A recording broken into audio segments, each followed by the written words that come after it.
Test 1, Part 2. You will hear someone called Karen Williams talking about her career. For questions 9 to 17, complete the sentences with a word or short phrase. I left school with an ambition to work in hotels as a manager in England or maybe abroad. My local college offered a 2-year diploma in hotel administration and tourism. The course involved 3 periods of work experience, as well as modules covering hotel front office, restaurant, housekeeping, business studies and languages. My first work experience was in the housekeeping department of a hotel. It was hard work and I was only there for 2 weeks. I learnt all about cleaning rooms, what equipment to use, changing beds and, more importantly, about life in a hotel. For the last 2 days, I worked with a floor housekeeper, planning rotas and checking rooms. The second placement was for 4 months. I went to work in Germany. Although I had studied the language at college, my language skills improved dramatically. Most of the time I worked in the restaurant and housekeeping. The final work experience of 5 weeks was in the front office of a hotel, where I learnt all about the switchboard, reservations, porter's desk and cashiers.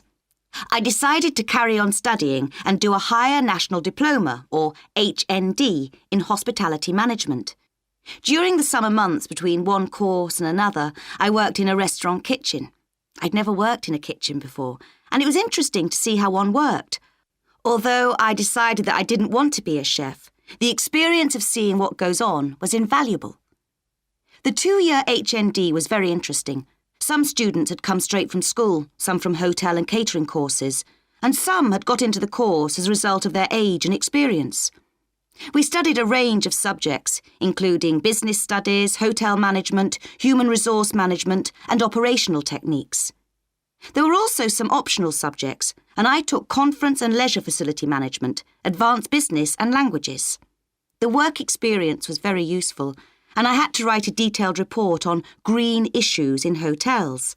That was probably the thing I found most difficult on the course, although it certainly gave me a different perspective on things. It was interesting. For example, I reviewed giveaways, such as soaps and shampoos, as part of the report. I became a student member of the HCIMA, the Hotel and Catering International Management Association, when I started the course, and I was able to request information from them. Their magazines often have articles of interest that students can use for assignments. My other source of information was Caterer and Hotel Keeper, the weekly magazine. The college was associated with a university, and so after I completed the HND, I was able to go straight on to the 3rd year of a degree in hotel and restaurant management. I completed that course fairly recently, and I've just started work as a junior assistant manager at a London hotel. I love the work there, although sometimes the duty management shifts are a bit of a killer. Usually, the hotel is overbooked when I'm on duty, and so I often end up as the one who has to book out guests. We use a nearby hotel of the same standard and provide transport, but it is understandable when a guest gets very irate, arriving after a long journey. My aim is to stay here to gain experience before I move on. Possibilities include hotels within the group or maybe abroad, where I can use my languages. One day, I'd like to be a general manager. That's the end of Part 2.